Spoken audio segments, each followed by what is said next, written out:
Not a bad writer. You think so? Mm-hmm. Good style, nice imagination. I think he's a very talented man. Well, thank you very much. Oh, it's nothing really. There's room B, room A. Wonder where room E is. How should I know? Are you going to the Waterbury lecture? No, I'm not. Let's find out where she's going. Oh. Excuse me. I'm sorry. Where's the Waterbury lecture, do you know? Aren't you Owen Waterbury? Yes, I am. How do you do? Follow me. Where are you taking us? Room E. Are you a student or a teacher? I'm a student. Oh, advanced or beginner? What do I look like? Well, You look very advanced to me. Oh, Mr. Waterbury, good evening. how do you do, Mr. Gilbride? You're right on time. We almost didn't get here. I was doing his laundry, and we had to wait for it to dry. His underwear is still wet. I brought a friend, Mr. Ronnie Hastings. Oh, how do you do, Mr. Hastings? Hey, let me get you a chair. No, never mind. I'll sit in the bleachers.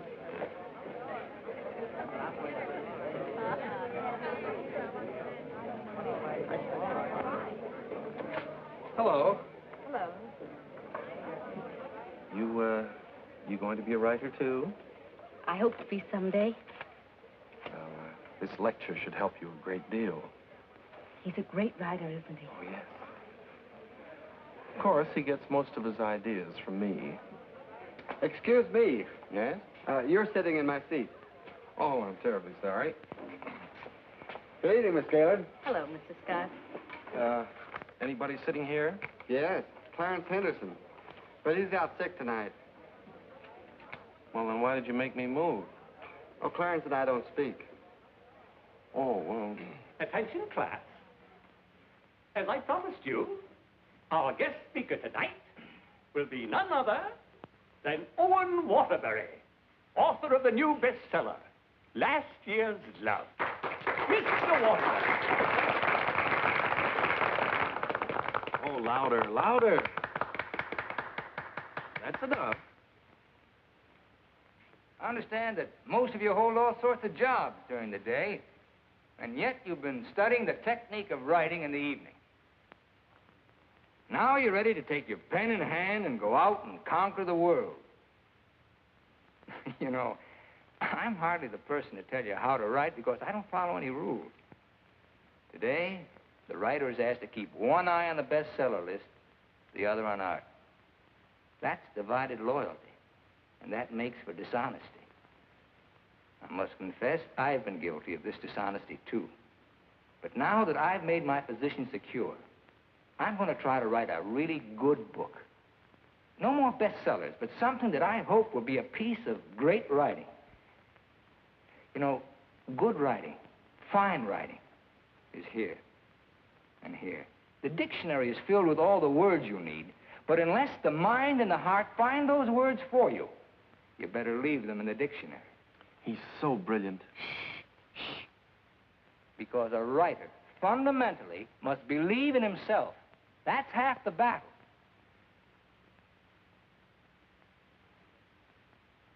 I'd like to interrupt my little talk for a moment to say that I'm going to be in a position to help somebody here in this class. Beginning tomorrow, I'm going to need a secretary. I've already placed the request with the University Placement Bureau, and man or woman, whoever qualifies, will get the job. That's very nice of you, Mr. Waterbury. Well, it's not a big job, but the surroundings will be wholesome. And you'll be able to serve your apprenticeship under someone who's already established. Well, so much for that. I remember when I wrote my first novel. It took a lot of work.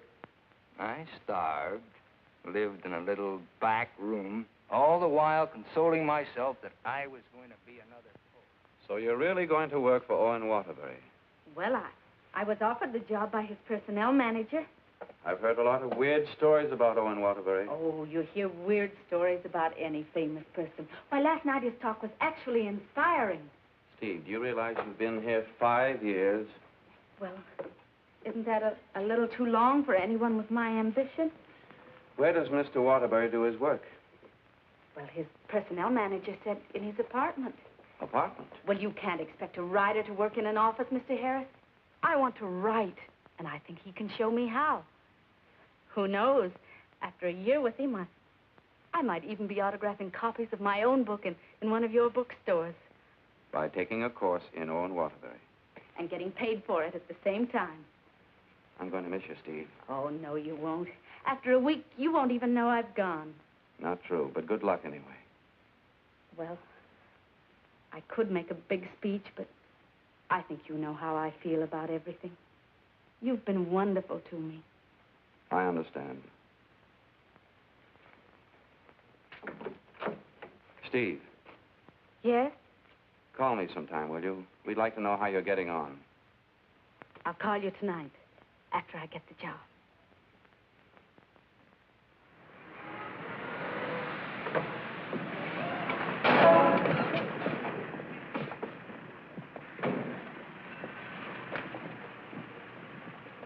Why don't you watch while you're parking? Well, you can back up, can't you? You got to reverse. Never mind, Bill. Just save your energy for upstairs. Smart guy. Hand me the bag, Bill. Yes. I'll take it upstairs for you, man. Anything drives a cab these days. Apartment 3E. Thank you. Now, just remember, Bill, if he says one word that's out of line, just one word, I want you to bop him right on the jaw. They might take my license away. Not for protecting a lady. Well, come on, in or out, in or out. You know, I hit pretty hard. The harder, the better. Is he a big guy? 6 feet of bluff. I'll cut him down. I didn't get this nose for nothing. Are you sure he can't fight? He's a writer. Writer? Fighter? Now, remember, if he just so much as opens his mouth... Don't worry, I'll shut it up. I got a bigger mouth than he's got. I've come for my things. And what's the objection? Evidently, he has none. Follow me, Bill. Now then, I want you to take all the things out of that drawer and put them into that bag. Yes, ma'am. No, no, no, not the drawer, just the things.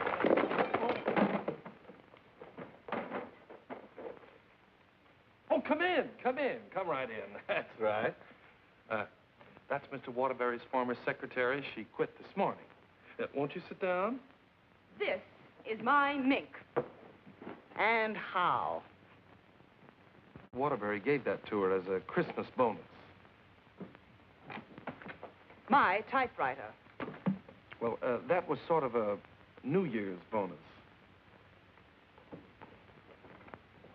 My aujourd'hui. She brought her own aujourd'hui. My pot. She cooked once in a while. My bourbon. She drank a little.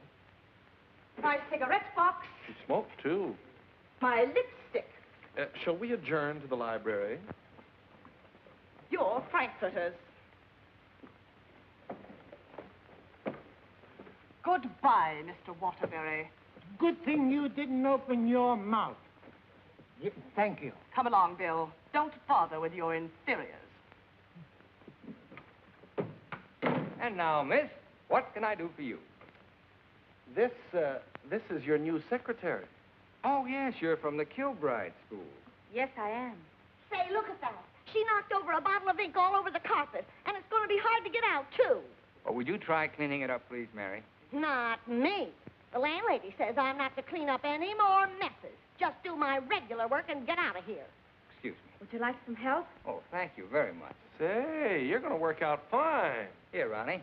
I'm an expert at this sort of thing. He sure is. He cleans up about 6 of them a month. I'll need a cloth and some rug shampoo. This is the stuff you've been using lately. Here, this is a woman's job. It was a woman who did it. It was an accident. You better not let the landlady see that. She'll add $100 for damages to your rent. That's more than last month. Oh, I got some on my dress. Oh, look, why don't you work on the rug and I'll work on your dress? Why don't you two work on the rug and I'll work on her dress? I'll work on my dress. I'll work on the kitchen. Do you like hot dogs? Occasionally, yes. Fine, we'll have them for lunch, and for dinner we'll have steak. Lunch? Dinner, why? I haven't even been interviewed yet. What's your name? Stephanie Gaylord. What do your friends call you? Steve. Oh, that settles it. I think she should be hired. How are you on shorthand? 120 words a minute. Do you do laundry? From my own, generally. Well, you're going to have to learn to do silk shirts, 120 a minute. I'll do the cooking. And eating. Do you live here, too? No, I live next door. But he hasn't been there since July. That's because I have no kitchen. Well, we share our kitchen on a cooperative basis. He cooks and he eats. You know, Owen and I went to school together. I was in kindergarten, and he was in the 8th grade. Then I went to high school, and he was still in kindergarten. And then I studied piano and became a character in every Waterbury book. And what were you in last year's Love? I was the chorus girl who studied piano and was very bitter about the world. Where'd you work before? Who, me? I was secretary to Charles Harris. He owns the Harris bookstores all over the country. And how is Mr. Waterbury's latest novel doing? Second only to the Bible. Oh, well, he won't like that. You married, Steve? No, I'm not. Please, Ronnie, I'm not interested in whether or not Miss Gaylord is married. Oh, no. My biscuits are burning. I've had married secretaries before, and, well, their husbands were a little troublesome. They were murder. His working hours are very peculiar.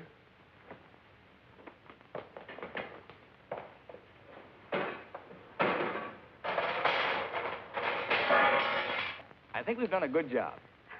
I had such a different impression of what this job would be like. Oh, today was an unusual day. But after this, there'll be no more distractions. I'll go. We're going to work in an atmosphere of dignity and culture. Oh, it's your bookmaker. Mary, that man's here again. I've heard you. How much do I owe this time? $11. Don't you give me no more of your tips. That horse will come in next time out. Next time out, he'll be dragging a load of ice. Well, what do we owe you? $278 for Owen and $1 for you. Excuse me. Here you are. I'll have to owe you mine until next week. You want to wager today? Well, I haven't looked them over yet, but I'll give you a call. And no more 50-cent bets. The boss don't like them. Where was I?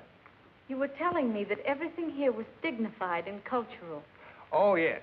Now, Steve, about your other duties. I'll go. Did you just have an interview with my daughter, Mary Hastings, about a secretarial job? Why, yes.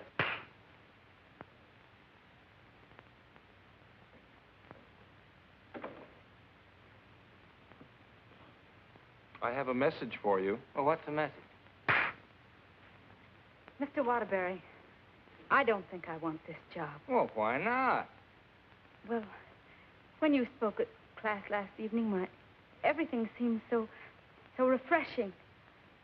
And when I read your novels, they were filled with such quality and high purpose. And I'm afraid all that's spoiled now, so no harsh words, no hard feelings, just get somebody else. Well, if that's the way you feel, Miss Gaylord. Are you walking out on Owen Waterbury? Don't beg the girl to work for me, Ronnie. Just call the agency and get another girl. Now, you know you don't mean that. We both like this one. Are you going to let me out of here, or do I have to call the police? They're here already. I came for the rent. Mrs. Reeves, I just mailed you a check this morning. Oh, you always do that, knowing full well that I only live downstairs. Any damage this month? Oh, it's been a very, very uneventful month. Oh, the carpet again. Mercy! This fish belongs here. And this duck up here, you throw the whole room out of contour. Mrs. Reeves, if you'll excuse I me... heard some screaming just outside the door. New secretary? Well, yes. You being hired or fired? Miss Gaylord has just been engaged. Oh, too bad, Mr. Waterbury, because something moved in the apartment upstairs would just fill your every requirement. Well, unfortunately, Mrs. Reeves, the job has just been filled. Well, I want you to meet her anyway. Felicia! Coming, Mrs. Reeves.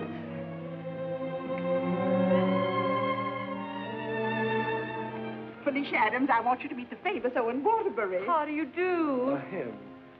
How do you do? How do you do? Felicia came to California to get into the movies. Now, who does she remind you of? Oh, now, don't tell me. Let me guess. Zazu Pitts. Oh, of course not. Felicia, in addition to being a secretary, is a very good actress, aren't you, dear? Now, take off your coat and let them see.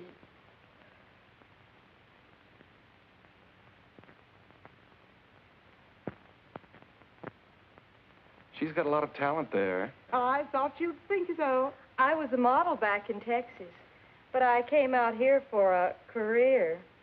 Daddy's financing me. A friend of yours? No, my father. Perhaps Felicia could play the heroine in your next novel when it's made into a movie. She could do that. What's the heroine like? It's a girl from the South. Why, I'm from the South. How perfectly coincidental. She's trying to hook a rich man. She's insincere and a moron. Well, what's worrying you? Well, I'm not so worried about being insincere, but as for being a moron... Now, don't worry about that. You could act like a moron, couldn't you, dear? I could try. Oh, I'm going to dramatic school. Maybe they can teach me to be a moron. If you studied hard enough, yes. It'd take a lot of work. Look, Mrs. Reeves, I haven't even started my novel yet, and it doesn't look as if I'm going to if I'm continually interrupted. Well, we'll leave and let you work. Oh, Ronnie, I'm having a party for 50 guests tonight, and I'm expecting you to entertain for us at 9. Is it informal, or shall I bathe? If you don't care to entertain at my parties, pay your rent. Well, I'm off to the horse show. You haven't got a chance.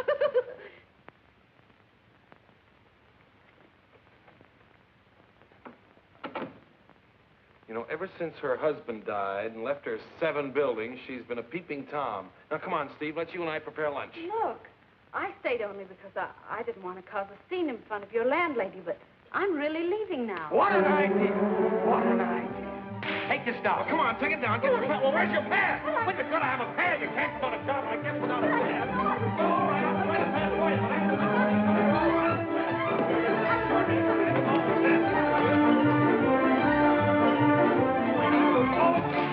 always have a pad or a pencil. Here's the pad. I got a pencil. Here, I got a pencil. Get over there and listen to what he says. Let me see what he says. Get up. I need a pencil. Wait, I've got a pencil. I've got a pencil. Call this Notes on My New Novel. That's all for now. Tomorrow morning at 10 o'clock.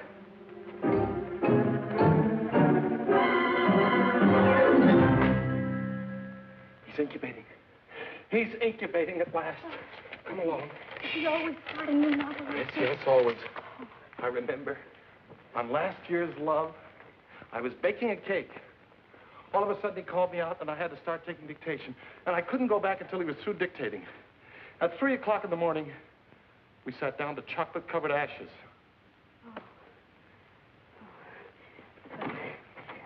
Well, I'll see you at 10 o'clock in the morning.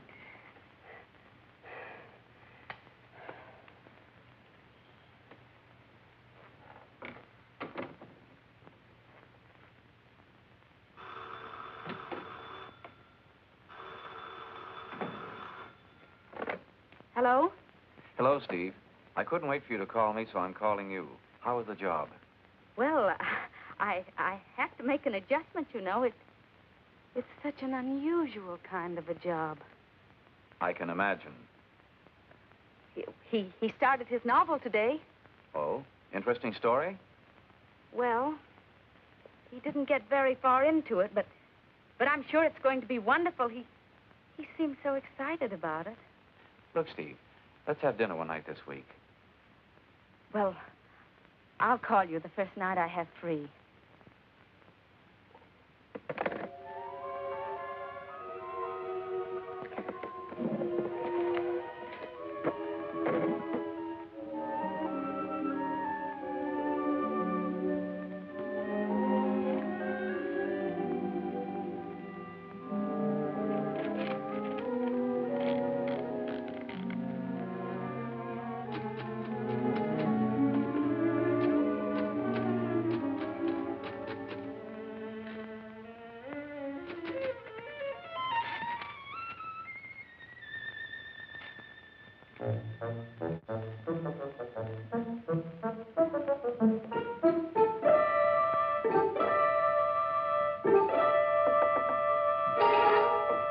Good morning. Good morning. Well, you're bright and early this morning. It's 10 o'clock.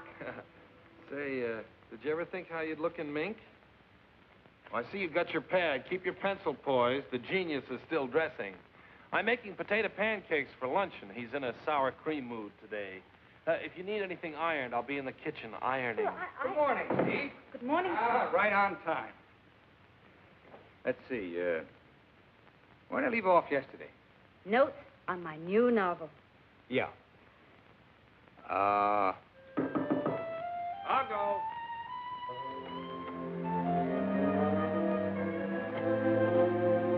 Hello. Hello. Hello. Hello. Hello. Hello. Hello. Now, where did I leave off? Notes on my new novel. Oh, yeah. Make that notes on my new novel by Owen Waterbury. That's good. Oh, that's real good. Don't you think that's good? Oh, I like that. Chapter 1, General Introduction of Characters. Chapter 2. Well, I'll do Chapter 2 tomorrow. Chapter a day? That's swell. You sure you're not tired? Miss Gaylord, you stay here and answer the telephone. I'm going to the beach for some salt air. Well, be sure you don't bring any home with you. Right, boy. Let's drive someplace nice, like Santa Barbara. Well, honey, anything you say.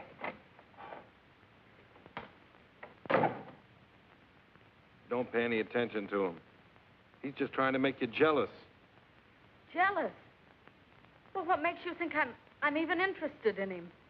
You know, for a secretary who's just been given the day off, you're awfully annoyed. Annoyed? Of course I'm annoyed. I just don't want to sit here doing nothing. I came here to work. I came here to do nothing, and now I'm working. Look, if you get paid for idleness, grab it, you fool. There goes another one.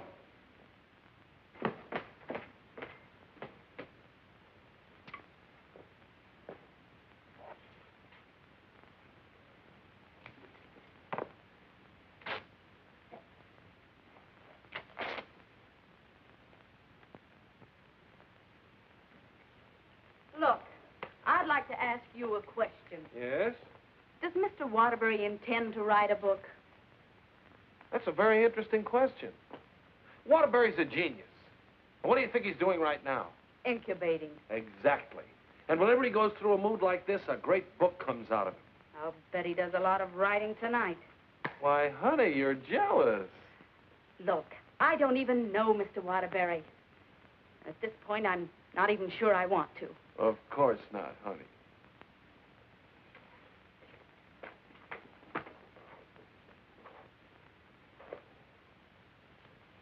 Say, can you tell me what I'm doing wrong? Everything. Here, let me have it. How can you get so many wrinkles in it? Well, he's tried 16 laundries, but he still likes my work best. These are good shirts. We're good shirts. You know, I just thought of something. What? I must be going out of my mind. Why? Well, I went to night school for a whole year to learn to be a writer. And here I am doing a guy's laundry. Oh! It's not done yet.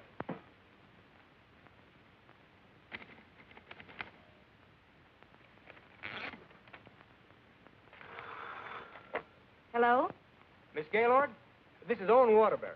I want you to be here tomorrow morning at 9 o'clock. I've finally gotten the idea. Thank you.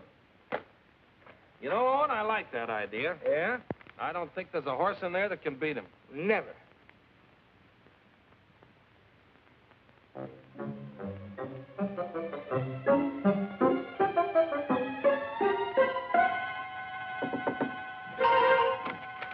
Morning. Morning. Oh, leave your coat on, Steve. The taxi will be here in just a minute. Got a pair for her? Well, she can use mine. Where are we going? To the races. The race. Haven't you ever Oh, been? I've never in my life. Swell. Always lucky the first time. Come on. But what about that idea you had last Oh, night? that can wait till after the third race. Look, I got a horse in here. Look, Mr. Waterbury, I don't think I ought to go along. Say, are you complaining about being paid to go to the races? Come on!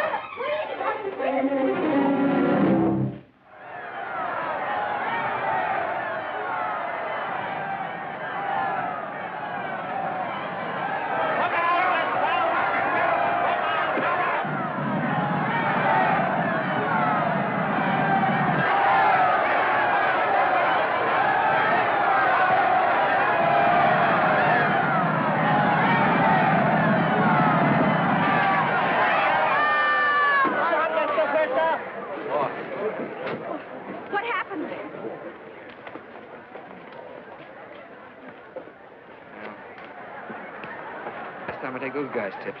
Well, so far this job has cost me $83. Now, don't worry. I'll see that you get that back. Why should you? I gambled and I lost. Well, losing's good for the soul. We had the 3 best souls in town.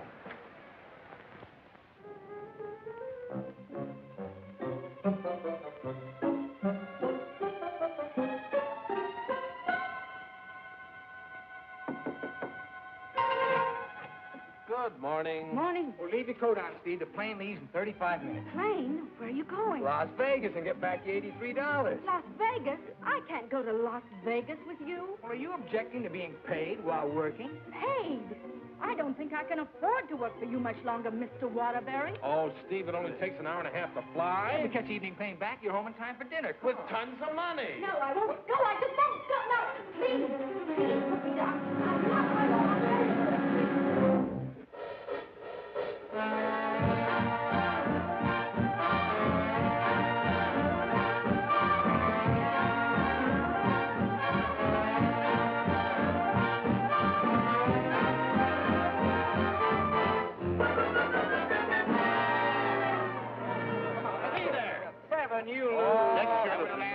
Right here. No soda shooter. No dollar bets here. When do you think you're on? Los Angeles? Hit the road. Come hit the on, road. baby. Here we go. Come on. Oh, the easy way. What is your point? Hard way. 4, the hard way. Hard way 4. Hard way 4. Baby, here it comes. Here she is. 4. 7, you lose. 7, you lose. Standing on my right again, huh? When are we leaving, Mr. Waterbury? Leaving, I'm stuck 3,000. But you said we'd catch the midnight plane. There'll be another plane at 2, darling. Next shooter, please. Grab Go, the guys. next shooter. Take the right Here. Come on, let's go. I thought working for a writer was going to be so uplifting. Perhaps you lose. Perhaps you lose. See what you did? But I didn't do anything. She didn't mean it. What are you grinning about? I'm betting on crap. Everything was going to be so intellectual. Perhaps again. Go bad, lady. Are you doing that on purpose? What did I do? You're doing all right, honey. What's her point? Her point is craps. Can't you make anything but craps? I was going to meet only literary people. Craps me. You're my dream girl. Never saw that before. Don't make any more craps, understand? I'll tell him when he comes in. Keep your mind on the dice. Put this all on 7. She's got to make this high for once. You know, I'm writing a novel too, Mr. Waterbury. It'll be a honey. A 2 and a 1. Correct. 4 straight. Get out of here. That's goodness. What's wrong? Keep your mind on the dice when you roll them. How dare you speak to me like that? Just for that, you roll your own dice. Craps again. $80, Rich. Come on, bring it in. Over here. Come on, lad. Money. Gaylord. Steve, where are you going? I'm going home, and I never want to see you again. You're a fraud, Mr. Waterbury, a cheap, egotistical fraud, and your whole existence is something I want no part of.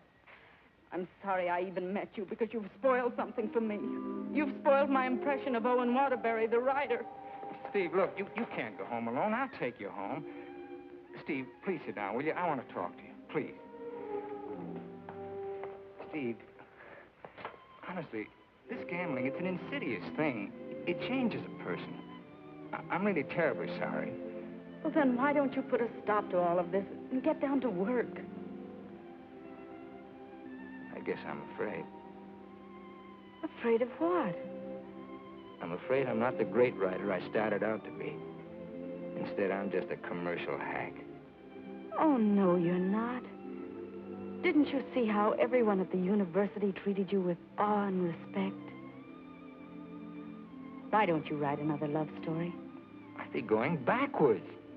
Backwards? Stick to your last. You know the story of the clown who always wanted to play Hamlet? If you keep telling yourself you're a failure, you'll be one. If I try another love story, will you work for me? If you work, I'll work for you. Thank you. I'm poor again. I just switched to 7s.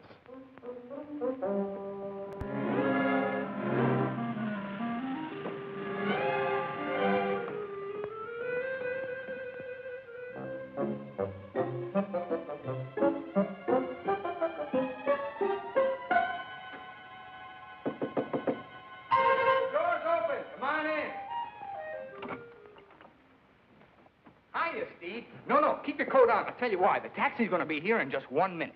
What? Oh, don't worry. We're going to work, but let's do it at the beach house, huh? He's superstitious, honey. He starts all his novels at the beach house. But why the beach house? Did you like last year's Love? Very much.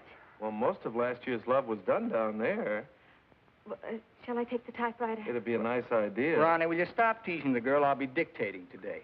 Come on, Steve.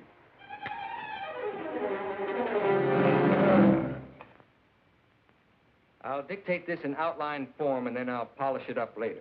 Yes, Mr. Waterbury. This is the story of a successful novelist who began to die, morally and spiritually, until a girl came into his life. And then the whole world seemed changed. He'd seen her one night while delivering a lecture to a short story class. There were so many faces looming up in front of him, but he saw only one, hers. Wistful, delicate, exquisitely beautiful. Without her knowledge, he arranged to make her his secretary because in that fleeting moment, in that single instant, he knew he was desperately in love with her. One day, he asked her to go to his beach house and work there because he wanted very much to tell her the way he felt, but he lacked the courage. Mr. Waterbury, Miss Gaylord, when I'm working, I don't like to be disturbed. Sorry. Where was I? He wanted very much to tell her how he felt, but he lacked the courage. Oh, yes. Now here she was, seated before him, tender and fragile as a poem. He had looked around a corner to corner, and there she was. Oh. What's the matter? Oh, I broke my pencil. Here you are. Let's continue. He was tempted to take her up in his arms and sweep her to the summit, but he didn't dare. He knew very little about her, yet there was nothing else he needed to know. As he strode up and down the room dictating, he looked toward her polka dot necktie. What's the matter with you? Nothing. Oh. Where was I? Polka dot necktie. Oh, polka dot necktie. He was impressed by the loveliness of her hair, her soft blue eyes, her delicate mouth. A breathing, living thing that made him exalted and inspired. He wanted to take her in his arms and smother her with kisses and drown himself in the beauty of her soul, but he was a coward. How do you like it? It has possibilities. Suddenly, he threw caution to the winds. Leaned over and kissed her.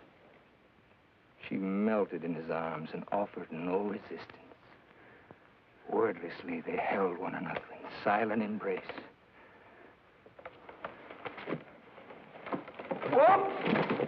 You've got the wrong girl, Mr. Waterbury. I'm really leaving you this time, and don't you ever try and get in touch with me again. I don't even want my salary check. You can save it for the next victim. And if I ever see one of your books again, I'll burn it!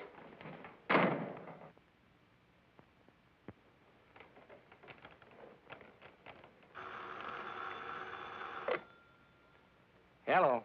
Oh, hello, son. I just thought I'd call you and let you know I made dinner for the three of us. And ask Steve if she likes popovers. Steve's just quit. Yeah. I'm dictating a harmless little scene. Suddenly she takes offense, slams me on the couch with a hammerlock, and walks out. Is she insane? Well, I'll call the agency and get them to send over another girl. I better get one who likes broiled chicken, because that's what we have for dinner. Don't call anybody. I'm not going to go to work for a long time.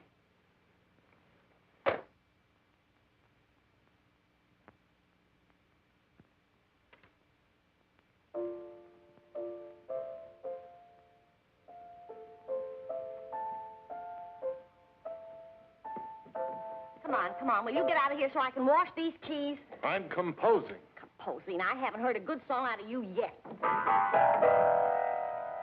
That's it. Give me that again.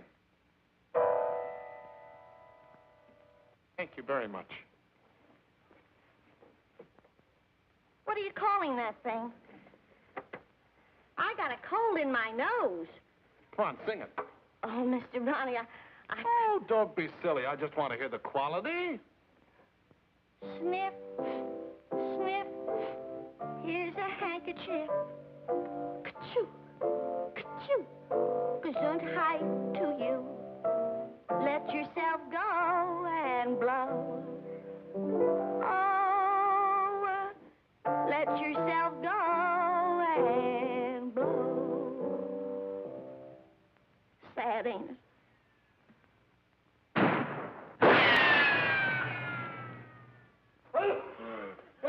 I have to have some water. Some water. Water in the kitchen. Well, I can't go in there. The place is on fire. Here, listen to that.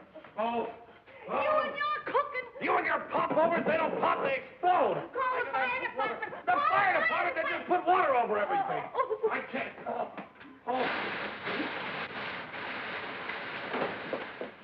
I'm going to tell the landlady on you. Oh, I'm going to tell the landlady on you. Well, I'm not going to clean up this mess. All right, just for that, you won't get a piece of pie. What's in that garbage can? Pie? 30 misses out of 31 tries.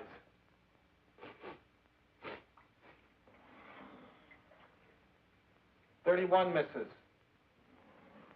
Well, at least the roast chicken's safe. What's that? Roast chicken? How can you pour roast chicken? Well, I had to roast it in the pressure cooker. It melted a little. Oh, he'll have his dinner out tonight. Well, so am I. You don't think I'm going to eat this horrible mess, do you?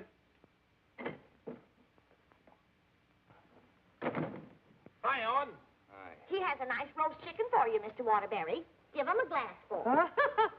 Mr. Waterbury, I think it's my duty as your servant to tell you what just happened in the kitchen. Hold on, Mary. Why don't you go home? Mr. Ronnie set fire to the kitchen. I don't care if he sets fire to the whole apartment. You see, Tattletale? A lot of good it did you. I'm going to tell the landlady on you, and you too. Well, what happened down at the beach house? Will you stop asking me silly questions? I told you on the phone. She quit, that's all. Well, she had some nerve. Well, I don't need her. There's a lot of other secretaries. Well, of course there are. Just as capable, efficient, and just as cute. Sure. We never did find out how good she could type. Well, I'll call the agency and get another secretary. No. I got a better idea. What you gonna do? I'm going to pack. Where you going? New York, change of environment. I'll work better there. Gonna get rid of the apartment? Yep. Well, what's gonna happen to me? What should happen to you? That's a very unfair question. Boy, I'm not going to let a little thing like a secretary throw me off balance. Never in a million years. I got a life to live, too. Wonderful, beautiful, exciting life. I got a book inside me, a great book, full of intensity and scope. Boy, you know something, Ronnie? I'm glad this happened. I'm down to earth now. What happened? Well, you can still use it. Elsie called. She's, sorry she quit in a huff, and she apologized for the cab driver. See? That's what Steve will be doing tomorrow. Calling and apologizing, but I won't be here. Say, what am I running away for anyway? I'm not afraid of her. That's what I like to hear. That's the real Owen Waterbury. Listen, call Elsie. We'll take her out to dinner. We'll take them all out to dinner, a different one each night. I'll go and change my apron and be right back.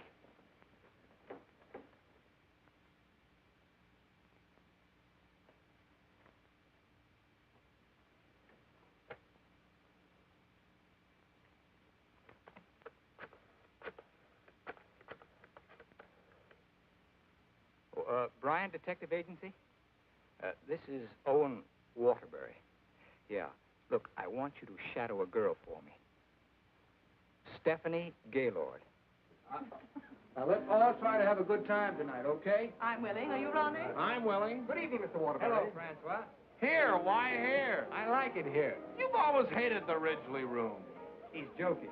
I'm not joking. You've always hated it, hasn't he, Elsie? I thought so. I've always hated it. Mr. Waterbury, there's a gentleman here to see you. Gentlemen? Oh, yes. Ronnie, will you take Elsie to a table, and I'll join you in just a minute, huh? All right, but don't leave us. Don't stick Elsie with the check again. Antonio, table 3. Table 3. Where is he? Alcove 2. Oh. Good evening. Is that the gentleman? Yes, sir.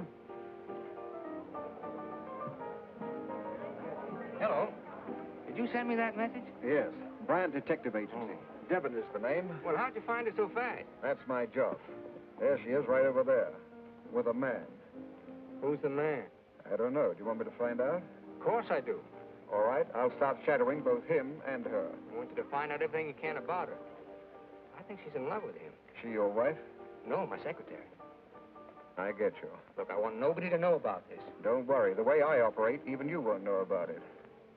Can you check a pass for me? It'll be expensive. Well, why? The unknown quantity. We've just finished checking on a girl. Took us a year to get her past caught up with her present. Do a good job. I will. Take care of my check. Beth? Yes, give me a pack, please.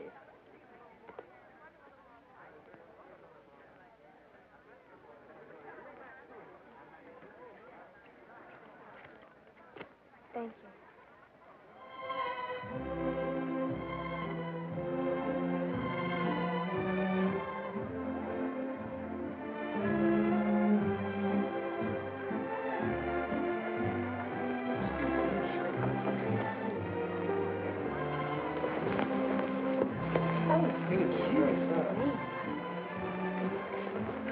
Oh, excuse... Hiya, Steve. Hello, Ronnie. Don't talk to her. I'm mad at her. Oh, I forgot. Good evening. Good evening. You know him? Uh-huh. He's my new boss, Your new boss. What's his name? Charles Harris, the bookseller. That's Steve's old boss. He's not so old. How dared you go work for him? Listen, Shakespeare, I'll work for whom I please. What, did you have to pick on her old boss? Didn't she pick on mine? When Mr. Harris called the employment agency, he asked for somebody with literary experience. How did you qualify? You used to work for Waterbury. Steve, with her principals out with her ex-boss. What about Elsie? Who's she out with? We're talking about Steve and her principals. Leave mine out of it. You know, I bet Harris hired you just to spy on me. Well, you're not very complimentary. I happen to be an excellent secretary. When did you learn to type, dear? Has he been questioning you about me? Only the normal questions about my experience. You didn't talk, did you? Ronnie, will you stop looking at everything as one big, long laugh? Oh, I've got a laugh for you, lover boy. What? They're going to be married. They're what? They're going to be married. Where are you going? I'm going to talk to her. Your order, please.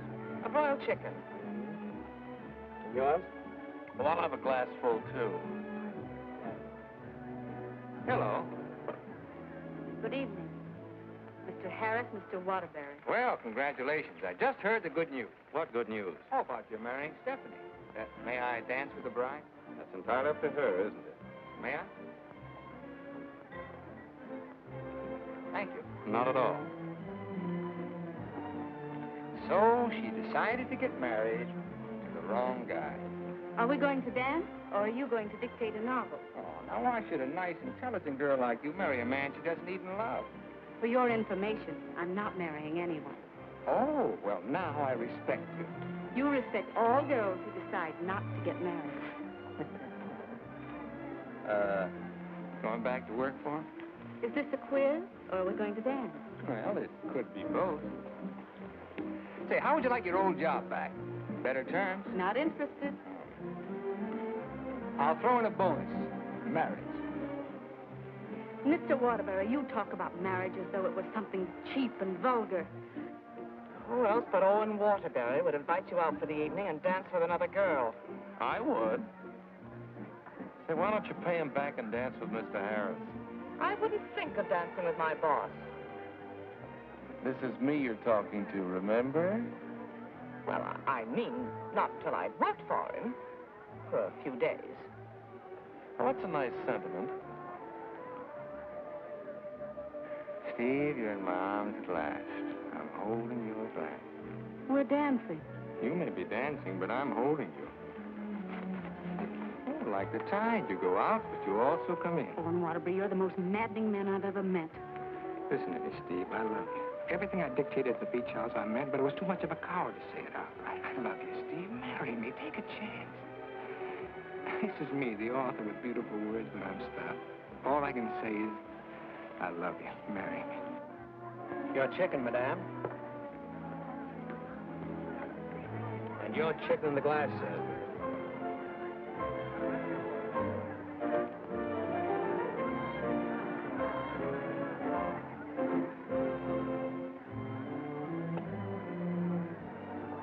Harris looks lonely.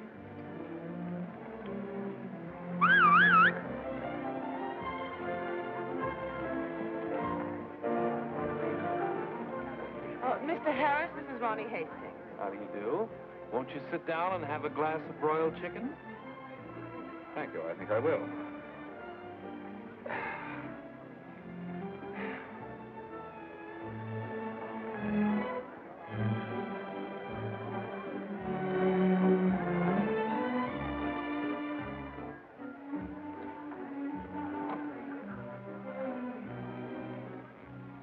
Ever hear the story of the unholy three? If you don't mind, I think I'll be running along. Mr. Harris, would you mind taking me with you? Not at all. Well, who's going to take me? You watch the floor show.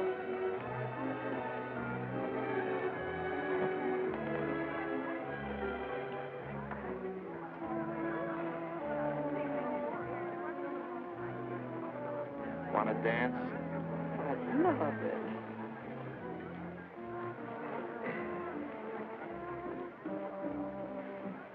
Are you a gigolo?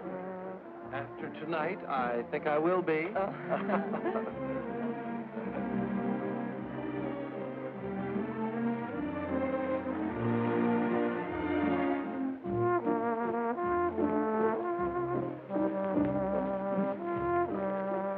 Isn't life strange? When one gets up in the morning, one never knows what one will be doing in the evening, does one? Oh, dear.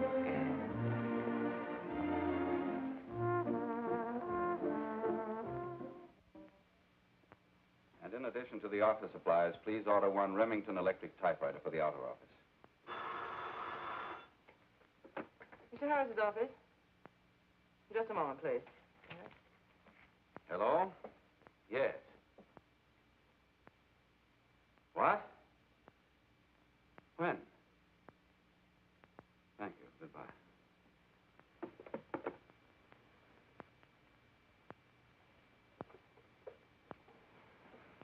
What's the matter? Is anything wrong? Owen Waterbury just married Steve. He didn't. Oh, yes, he did. I never thought she'd marry him. I never thought he'd get married. Well, here we are, honey. Welcome to Honeymoon Manor.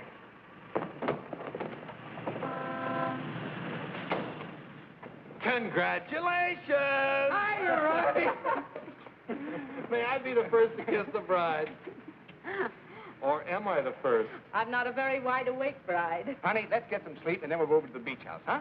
How long you been driving? 24 hours. Las Vegas and back. Oh. Hey, whose bags are these? Oh, those are Felicia's. As soon as I told her the news, she decided to move out. It's a good idea. Darling, this is quite a threshold. 3 stories up. Well, we can use the threshold upstairs. Oh, good idea. Hiya, Felicia. Congratulations. You did very well. She certainly did. I'll get you moved in as soon as I get her moved out. Okay. Why don't you try the building next door, dear?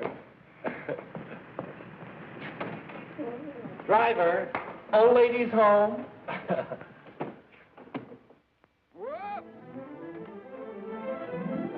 Hello, Mary. Oh, I'm so happy for both of you.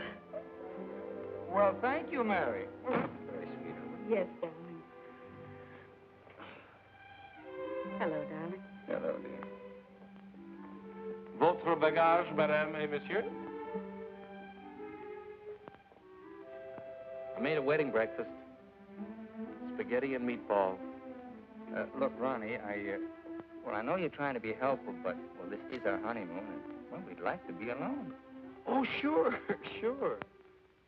Say, Steve, be nice to him, will you? He's my only means of support.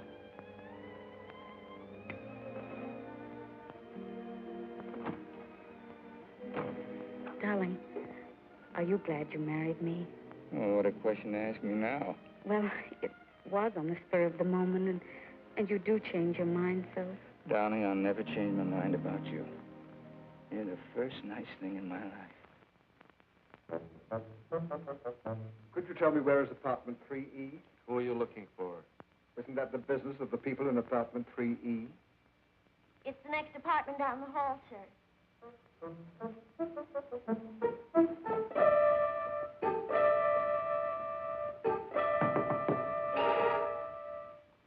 I beg your pardon.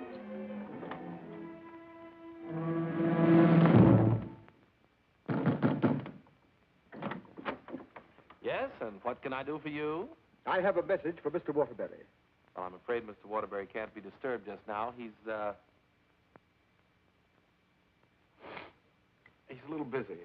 My name is Devaney. Will you tell him the woman he's interested in got married?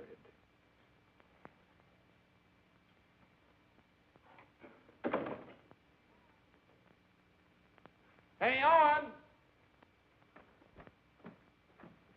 You got a minute? Ronnie, what is it now? There's a fellow was outside, said his name was Debney. He had a message for you. I don't know any Devneys. He said the party you were interested in got married. Well, congratulations. So did I.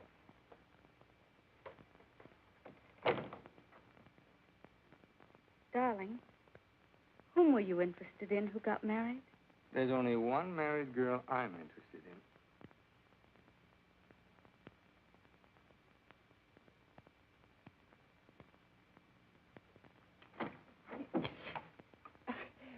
You tell Mr. Waterbury I want to see him right away, and I mean immediately. Owen!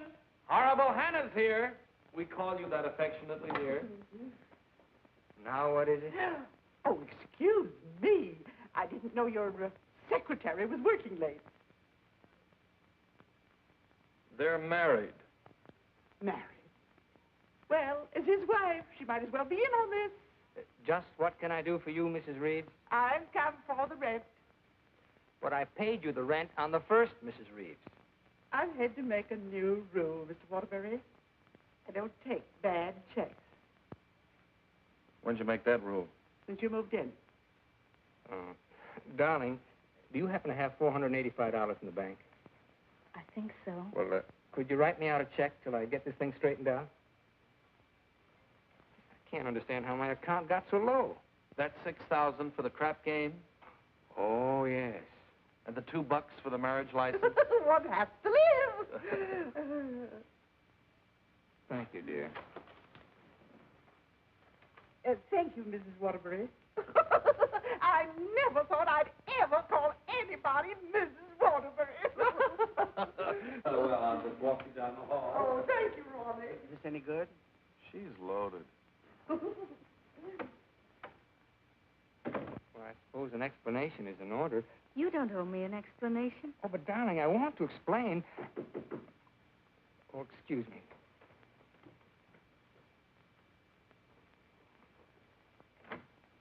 Hello, Owen. Oh, hello, Dick. Congratulations. We just heard. Well, thank you, Bertie. Congratulations. Thanks a lot. Oh, darling! Won't you come in and sit down? Oh, yes, thanks. Darling, I want you to meet Mr. Fulton, my publisher, and Bertie. This is my wife. How do you do? So nice knowing you. Owen, you're not thinking of a prolonged honeymoon, are you? Oh, no, we're just going down to the beach house, and, well, I thought I'd dictate my honeymoon. Good idea. You know, there's a deadline on that novel. It's got to be made. You know why. Well, I'll have it ready, Dick. I'll count on it.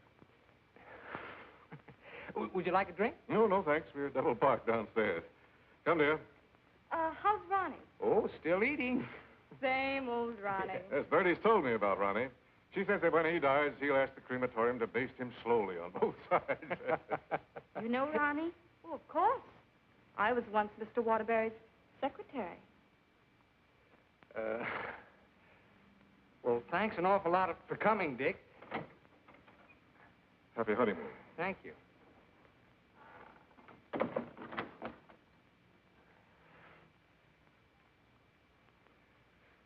Darling, why did Mr. Fulton look at you so accusingly? Well, I owe him $20,000. I drew it as advance royalty against my next novel. And that mink coat Mrs. Fulton had on? Is that one you gave her? Oh, Bertie meant nothing to me. I'd written a bestseller, and I was throwing money around like water. You can always take it back and give it to Mr. Fulton as part payment. Oh, darling, I'll get you 100 mink coats. Darling, I don't think I can afford 100 mink coats. After all, paying your rent will keep me broke. Honey, did you marry me for my money? No, but I'm beginning to think you married me for mine. Look, darling, let's get out of here. We're never going to be alone here. Honey, I know a perfect little mountain cabin away from publishers and landladies. And secretaries? Well, except you. And I'm going to work. I promise you. I promise you.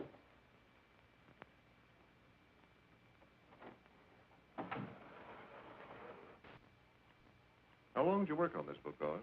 4 months. I'm rather proud of this one, Dick. Where's Mrs. Waterbury? Oh, Steve's down at the village getting groceries. She wants to prepare you one of her special dinners. Well, I'm afraid I can't stay for dinner. I have to catch that next train back. Dick, let's drop the suspense. How'd you like the book? I'm going to let you have it right between the eyes, Owen. You don't like it? I hate it.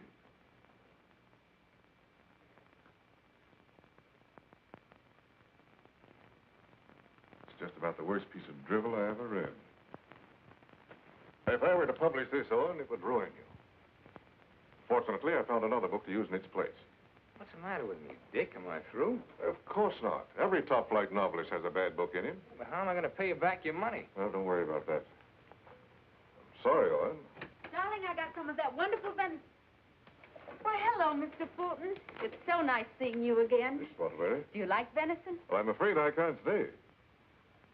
Well, why not? I've got some very important business in town. Well, I'm very sorry. I was going to fix you one of my special dishes. Oh, I'm sorry. Well, some other time. Goodbye, Mrs. Waterbury. Goodbye, Mr. Fulton. Goodbye, Owen. Goodbye, Dick. He doesn't like it. No? Do you think he's right? He's always been right. Until he married Bertie. Oh, what's that got to do with it? Well, maybe he's changed. Ever think of that? Maybe he sees you through different eyes. Oh, you talk like a fool. Owen, let's face it. Your book is now being published by a man who sees his wife in your arms on every page. He thinks that girl in there is Bertie in you. You're a child. Bertie meant nothing to me. He doesn't realize that. And he's still a human being, even if he is a publisher. And he's a man. Let's get away from here tonight. Tonight? Owen, you blame me, don't you? Oh, not really, Steve. It's just that it's so distracting to have a man's wife as his secretary, too. I've got to try another book fast, and now I'm going to have to get myself another secretary. So I'm fired, is that it? Oh, Steve, it'll be better for both of us if I work by myself. It'll give you a chance to work on your own book. I'll make dinner.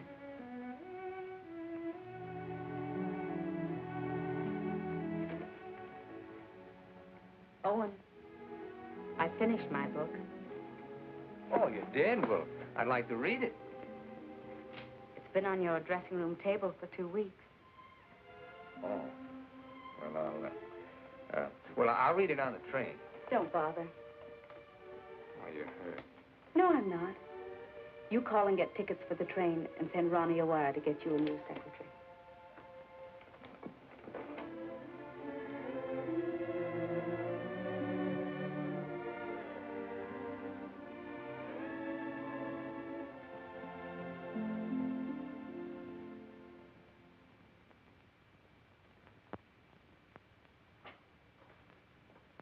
Oh, hello, Mrs. Waterbury.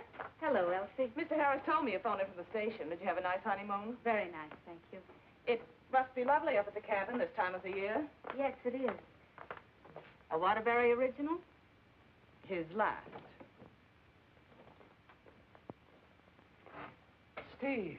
Hello, Charles. Sit down, won't you? Thank you. Oh, you're looking fine, fine. Well, 4 months of the outdoor life. None the worse for it. Charles, I want you to do me a favor. This is Owen's latest book. Fulton doesn't like it. I want you to read it and let me know what you think about it. I'll try to be as objective as possible. You will be, I know. And I have another manuscript for you. Mine. You finished it? Yes, it was a long uphill pull. Oh, I've changed the title so many times that I finally decided to call it Dawn's Yearning. What does Owen think of it? Owen hasn't read it yet. Oh? He hasn't had time. He's been busy writing. He couldn't concentrate on it. I'll be glad to read both of them. Thank you, Charles. Goodbye, Steve. Goodbye, Charles.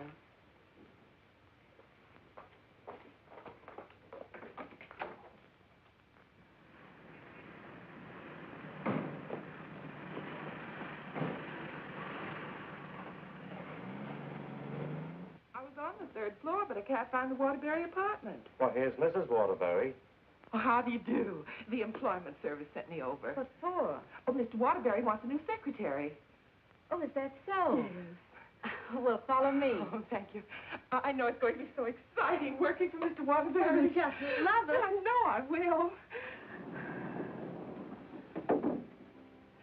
You know, this is such a rush call. I hardly had time to dress. Your dress is beautiful. Oh, thank you so much. You know, I make my own clothes.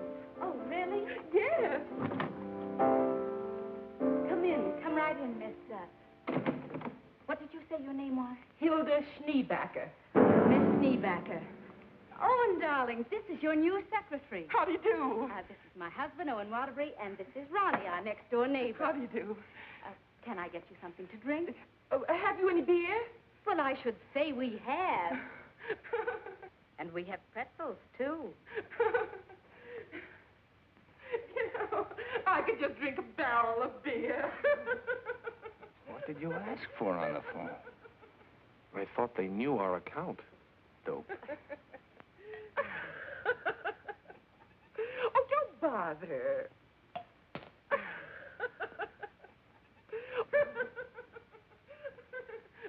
Why don't you bring your beer over here where we can be more comfortable? Oh, do you do laundry, Miss Schneebacher? Just shirts and socks. I don't like to do sheets. Well, sit down, please. How are you on handicapping the horses, Miss Schneebacher? Oh, yesterday I picked 2 winners. Played them both right on the schnozola. Oh, and I think she's enchanting. What size coat do you wear? Do you have to wear a coat on the job? Oh, Mr. Waterbury likes to give all his employees mink coats for Christmas. Oh, I wish I'd known that. I could have saved the skunk's life.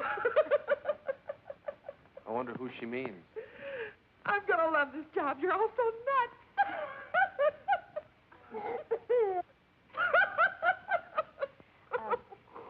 Do you object working late hours, Miss Schneebacher? Not at all.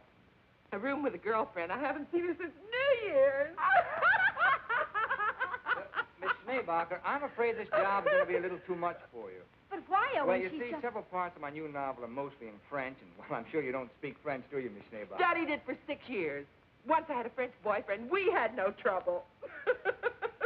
Yes, but how's your shorthand?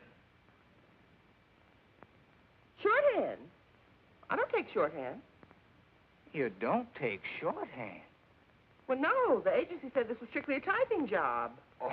Oh, no. This is mostly a shorthand job. But I could learn it. I'm afraid not. Well, guess that lets me out. Leave the glass, please. Oh. Thanks for the beer.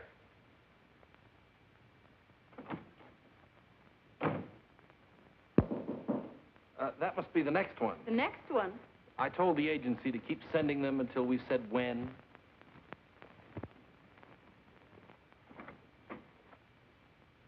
How do you do?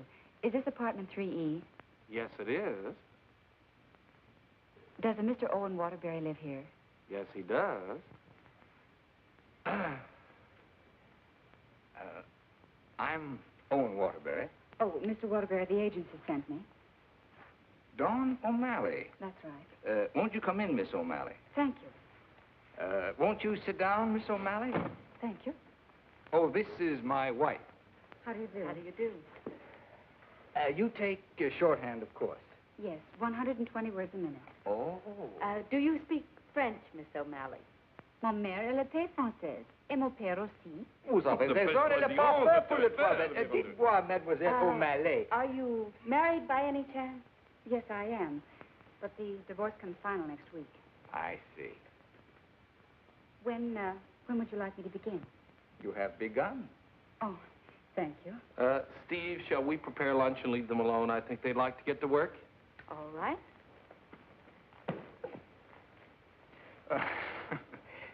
Tell me, did you ever work for a writer before? Yes, once about 3 years ago. But I'd rather not talk about it. Oh, well, why not? Well, he asked me to work late one evening and began getting a little fresh. So I called the police. All I want to do is work. I guess the publicity ruined his career. But he deserved it.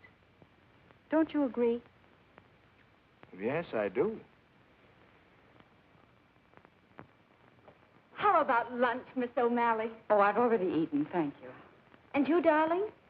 No, thanks. I'll skip lunch today. You will just love living in this building, Mr. Scott. And you'll just love the Waterburys. They're so bohemian. Crude. I'll go. Oh, hello. Hello, Mrs. Waterbury. I want you to meet your new neighbor, Sylvan Scott. He's moving that little bachelor apartment upstairs that Felicia used to have. Yes, I know, Mr. Scott. Hello, Stephanie. How nice. Come in. Now I want you to meet the important member of the family. This is the great Owen Waterbury. Oh. How do you do, Mr. Waterbury? How do you do? This is The horrible Ronnie Hastings. Hello. new secretary. Yes, she was just hired and I was just fired. Mr. Scott's a writer, too. My building will be just crawling with them. Yes, Mr. Scott and I went to night school together. We sat next to each other. Mr. Scott used to be a ball player. Just look at those shoulders. And they're not padded either. Well, what do you know? Sylvan writes that wonderful radio program called John's Mother's Lover. John's mother's sweetheart. Oh, yes. Tell me, confidentially, is John's mother going to marry her, sweetheart? No, John's father objects. John has no father. Oh, poor John. Sylvan, you'd better rush upstairs and start to work on that radio program. You mustn't neglect John. Well, I'm in a little trouble. You see, my secretary just got married. Oh, what on earth are you going to do? I don't know. I could help you, Sylvan. You, Stephanie? Yes, you see, I was Mr. Waterbury's secretary before he married me. That's right. You were. The marriage was a bonus. Mm-hmm. Oh, when could we begin? Why don't you just say, I've begun? Ronnie, dear, would you get me some shorthand books and some pencils? How much do you think you'll be giving me tonight? Why, we may be working most of the night. Oh, that's just ducky. I'm used to working at night. Goodbye, darling. Don't work too hard. I won't. Come on. Oh, thank you, Ronnie. Bye. Well, I seem to have fixed everything up. You certainly have. Well, I guess I'll run along. Must you go? I was just poisoning the tea. Oh, Ronnie, you're such a kidder.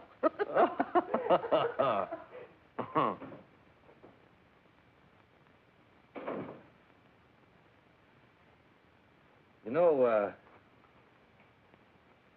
you're going to really like it here, honey child. Watch your hands. I don't tolerate familiarity from anybody, and I mean anybody. I once ruined a man's career, and don't you forget it. Miss O'Malley, you may have the day off. Why don't you make it a year? But I haven't even begun yet. Oh, that's all right. You get paid just the same. Oh, well, all right. What time tomorrow? Oh, any old time. Suit yourself. But I don't understand. Well, how about noon? All right. Thank you.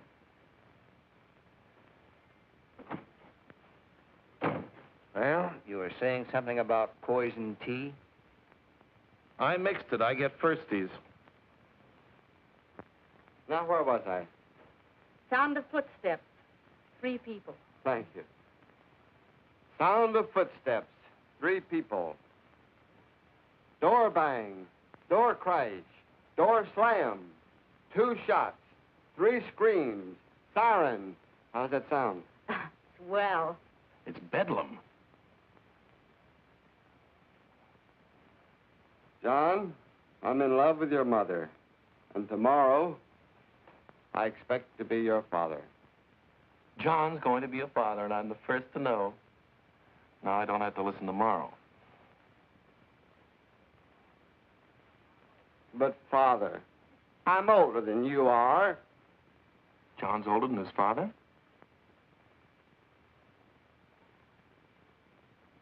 What happened? That's what I'd like to know. I don't know. But don't you worry, Miss Waterbury. I'm not going to do anything.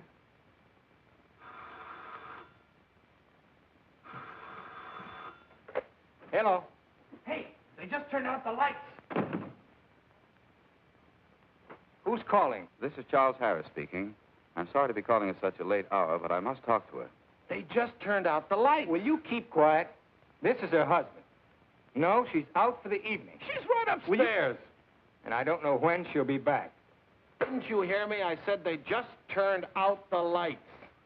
Darling, may I borrow a light bulb? I don't care what you do. What's the matter? I'm going to a hotel in case you're interested. I'll go to a hotel. After all, this is your apartment. No, it isn't. You pay the rent. Ronnie, will you take this up to Mr. Scott, please? Oh, and you can't possibly be jealous of that man upstairs. Why, he's utterly harmless. Boy, you really had me fooled. Why do you say that? Charles Harris just called. Have you seen him, Steve, since we came back? Oh, and it's terribly late, and I don't like cross-examinations. After all, we're two adult human beings, and we should be able to trust one another. Don't smile it away with pretty words, Steve. Have you been seeing him? Yes. All right, then this is it. But I only saw Charles Harris for one reason. I took him your manuscript. He knows a great many publishers. Please don't. It's too late for that. I felt at the nightclub you were in love with Harris, and I knew he was in love with you. After all, 5 years is a long time, and I was a fool to think I could break it down. I never loved Charles Harris. Well, you never loved me. You were in love with a schoolgirl notion of a popular novelist. I really try to play this straight with you, Steve, but I guess I made a beautiful mistake. Owen, I was in love with you before I met you. Something in your writing, the tone, the feeling, the quality appealed to me so much that I used to imagine your books were written just for me. It's true, I built it up in a schoolgirl way, and I was so caught up in it, I guess I would have married you the night you lectured in class. If you'd stepped off that platform and asked me, I would have married you. Just like that. How can you talk to me like this? I put you way up there, too, Steve. But you tore it down in the cruelest way any woman could. You once called me an egotistical fraud. But what about you, Stephanie Gaylord? What have you been? Go ahead, phone him. He's waiting for you. Owen!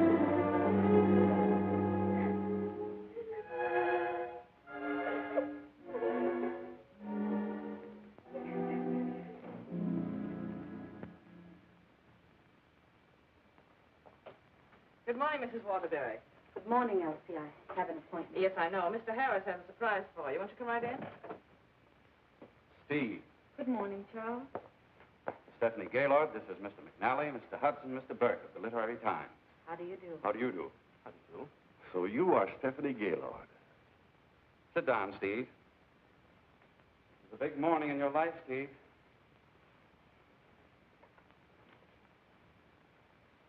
Mr. McNally is head of the publishing house in New York. He flew down this morning. That's why I called you so late last night. We've read your book, Miss Gaylord. How long have you worked on it? About 5 years. I'm recommending it for the McNally Winslow Award for first novel by an unknown. I didn't know you were going to show my manuscript to anyone. I couldn't do anything else after reading it. But don't you see what this will do to Owen? What has Owen got to do with it? Well, Owen's the big guy in my family, and his novel's just been turned down. And if this happens on top of that, it would just about destroy him. He has to have a sense of importance. He's lost all faith in himself. You mean your husband would feel a sense of competition with you? You don't understand, Mr. McNally. Owen's in trouble. And as his wife, I have to help him climb out of it. Steve, I thought you wanted to write more than anything else in the world. I thought so, too, before I married Owen. What about Owen's manuscript? Did you read it? Yes, it isn't bad. It's good. But it doesn't have what this has. This has greatness.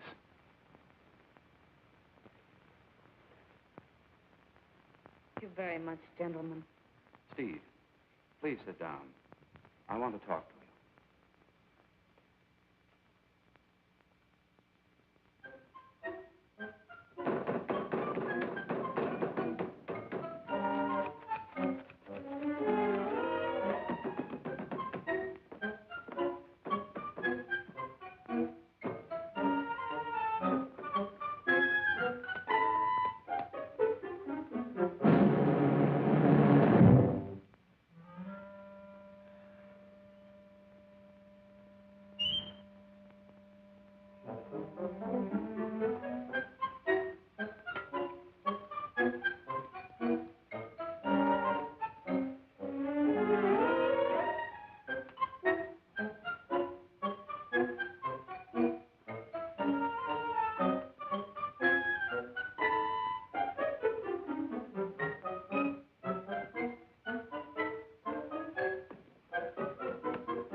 Again?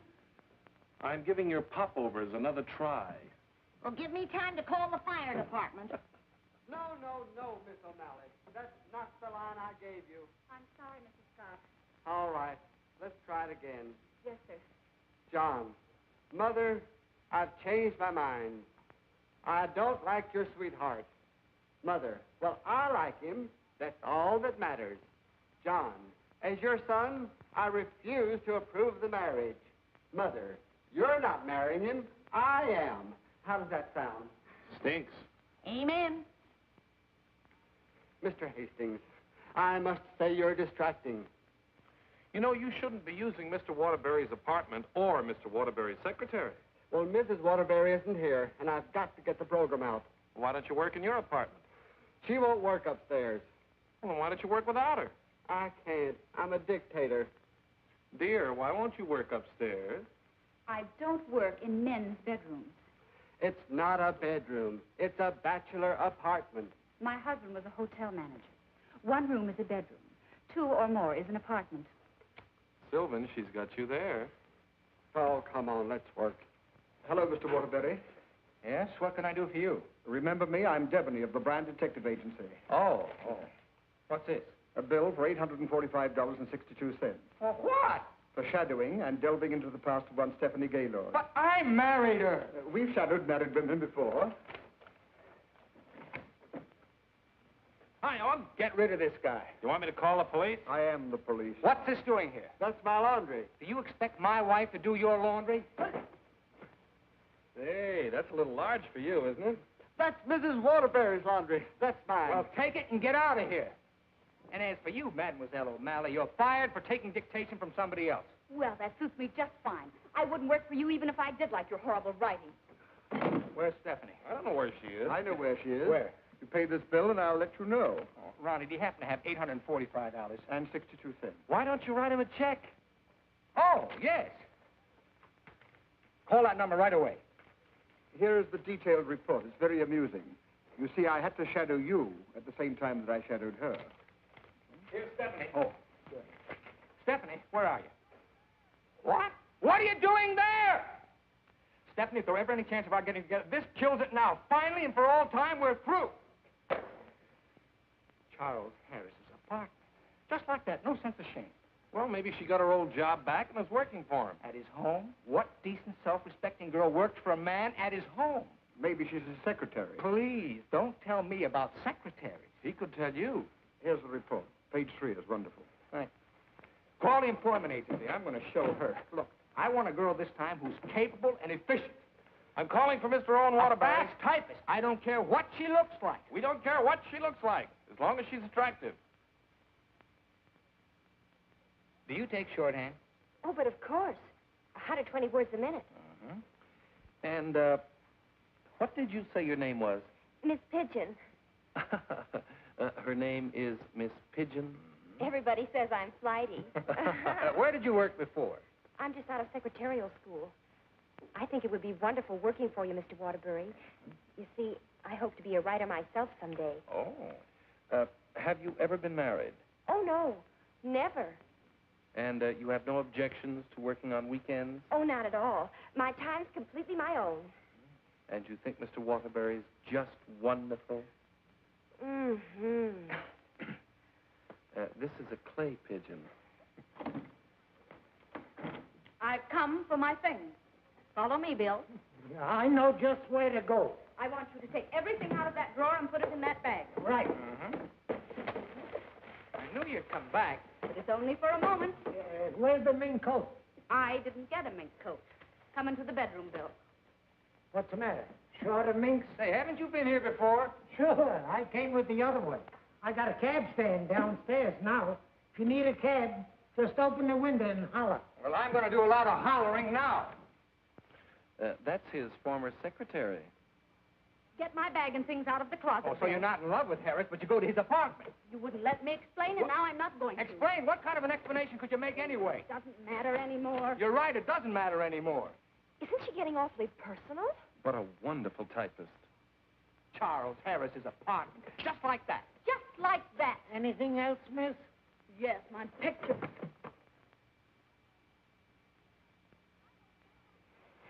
If I were a man, If you were a man, I'd ask you to step outside. Go ahead, hit me. I dare you. Did he slap her? I should say not. She slapped him. I've known all along why you resented me. It was because I liked your novel, and I told you so. You think you've wasted your time. That's your tragedy. My only tragedy is you. I'm going far, far away from here, and I'm going to write a book about you. I'm going to call it The Heel and His Victim. That's a very horrible title. It'll do. Goodbye, Owen Waterbury. And don't you ever try and get in touch with me, because I want no more of you. And that goes for me, too. Where's Miss Pigeon?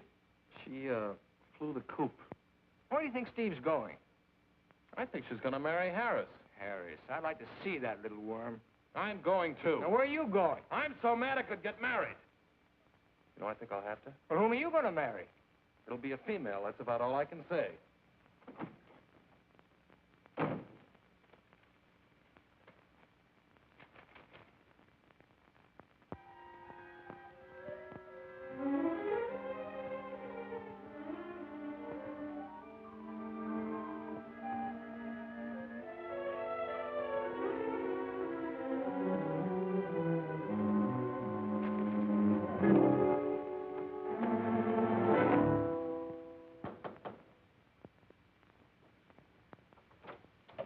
I'd like to see Mr. Harris. Your name? Owen Waterbury. Excuse me, sir. And excuse me. I didn't mean to disturb you and my secretary. Your former secretary. Oh, I didn't know you were in the middle of dictation. Your sarcasm is quite uncalled for. Of course, I don't have to tell you what I think of a man who behaves this way with a secretary. You keep out of this, Elsie. Look, Charles and I are going to be married. Congratulations. What? Just where does that leave my wife? How do you suppose she's going to feel about this? She's in love with you, you know. You never deserved as fine a girl as Stephanie anyway. You know, Harris, I've always wanted to tell you that I really think you're a crude person. Your motives are very obvious. You've given me a lot of grief ever since I married Stephanie, and I came up here to tan your hide. So put up your hands and defend yourself like a man. Oh, you can't nobody's hide. Oh, listen to me, you fool. Why do you think Stephanie came up here in the first place? Because she wrote a novel and Harris wanted to have it published. But she didn't want that. She was afraid it would hurt your vanity and wreck your marriage. She wanted him to help you instead. Oh, look, I've read your last book, the one Fulton turned down. It's grand, it's exciting, it's wonderful. Fulton's wrong. He's just jealous because of Bertie, and it's all your own fault, Mr. Great Guy. You know, someday Stephanie's going to be a better writer than you are. That's my opinion, and you've always valued it. Here, Stephanie's novel. Read that and really get jealous. You know, you're not going to get her back. She's gone away, and it serves you right. I hope I kicked a little sense into you, but I doubt it. Goodbye, Mr. Waterbury.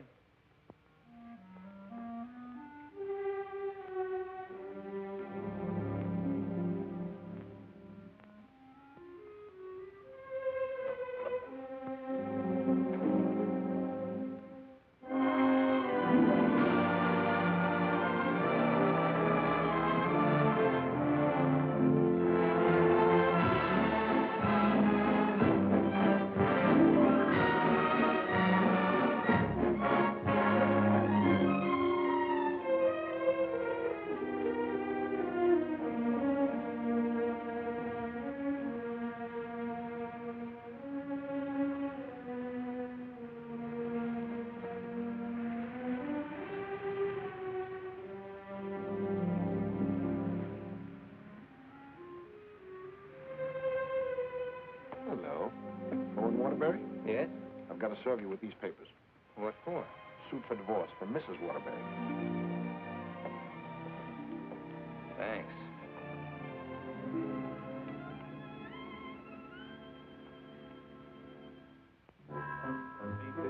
First one of the last hanging down the elevator. Thank you. Oh, mine's 3. What's yours, please? 4C. Isn't that Sylvan Scott's apartment? Oh, is it? I didn't know who lived there, but I'm his new secretary. I see.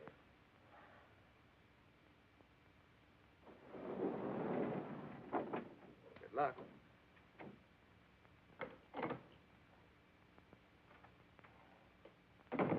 Hello, Mr. Waterbury. Hello, Mary.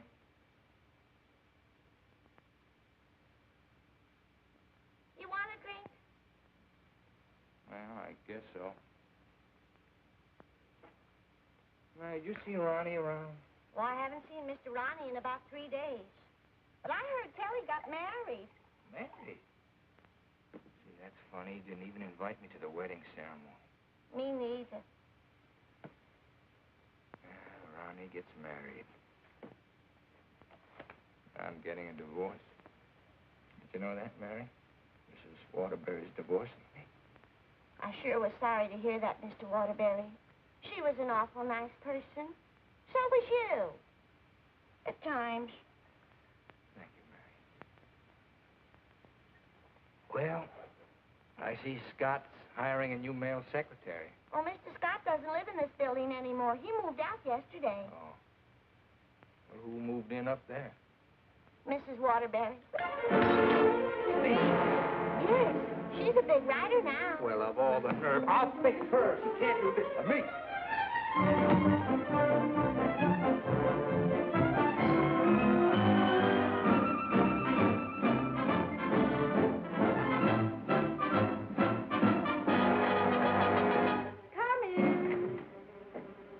Yes, what can I do for you? Out. I said get out.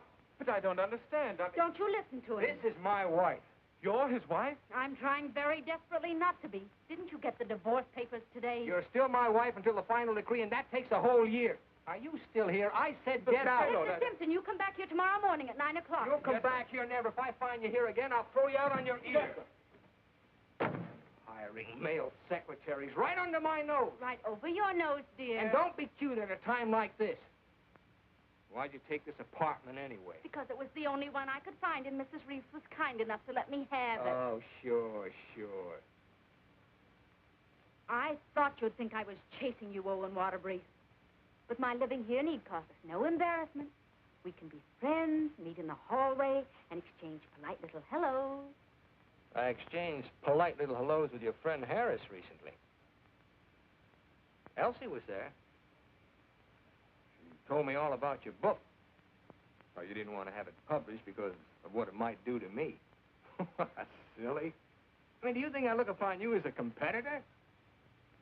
Don't you think I can compete with you, Mr. Waterbury? I read your book last night. Kept me up most of the night. You want to know something? Yes. You're better than I am.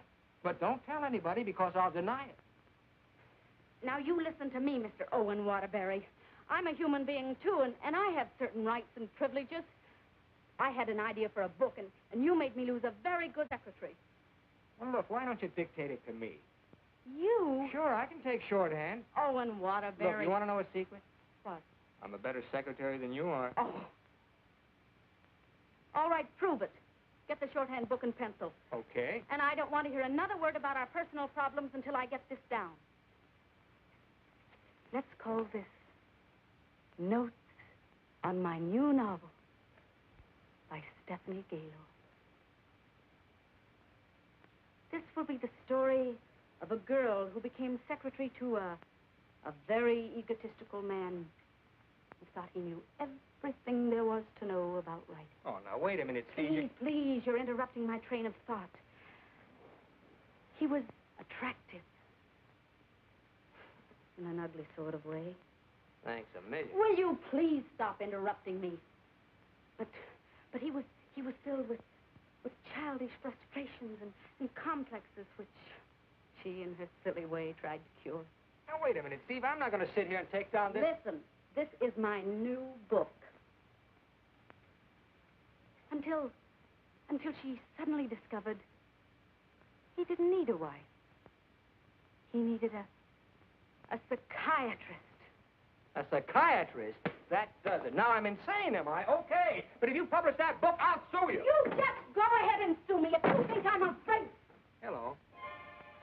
You know, this book sounds very interesting, but there's one thing I've got to know. Did she love him? Well, of course she loved him.